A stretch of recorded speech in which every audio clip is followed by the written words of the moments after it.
এখানে আমরা কৃষিতে যে বাংলাদেশে বর্তমানে যে বিপ্লব বা পরিবর্তন সাধিত হয়েছে বিভিন্ন প্রযুক্তি ব্যবহারের মাধ্যমে, সে বিভিন্ন প্রযুক্তিগুলো বিভিন্ন স্টলে আমরা এখানে প্রদর্শন করার ব্যবস্থা করেছি। পাশাপাশি আমরা কৃষকের জন্য এখানে একটি সেবা কর্নার স্টল এখানে আমরা রেখেছি, যার ফলে কৃষক তাৎক্ষণিক তার কৃষি সংক্রান্ত যে কোনো সেবা সহজে পেতে পারবে। পাশাপাশি এখানে আমরা কৃষিতে যে যন্ত্রপাতির ব্যবহার হচ্ছে সেই যন্ত্রপাতি, বিভিন্ন যন্ত্রপাতি এখানে আয়োজন থাকবে, যেন কৃষকের মাঝে এবং সাধারণ মানুষের মাঝে কৃষি যন্ত্রপাতি ব্যবহারে আগ্রহ সৃষ্টি হয়। এবং পাশাপাশি এখানে কিছু নার্সারি অংশগ্রহণ করছে।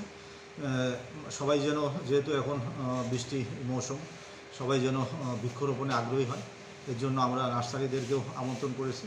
তো আমি আশাবাদ ব্যক্ত করি এই মেলায় কৃষকের জন্য এবং ভবিষ্যৎ প্রজন্মের জন্য অনেক কিছু শেখার রয়েছে।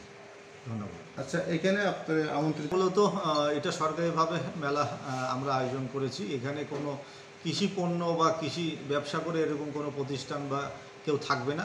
মূলত এখানে আমরা কৃষি নিয়ে কাজ করে এরকম দুটি এনজিও চকরিয়াতে আছে, আনন্দ এবং ইপসা।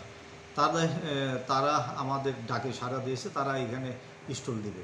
এবং কৃষিতে যন্ত্রপাতি নিয়ে কাজ করে সিমেন্ট এবং আইডিএ, তাদেরকেও আমরা আমন্ত্রণ করেছি, তারা তাদের যন্ত্রপাতি নিয়ে এখানে প্রদর্শন করবে। আচ্ছা,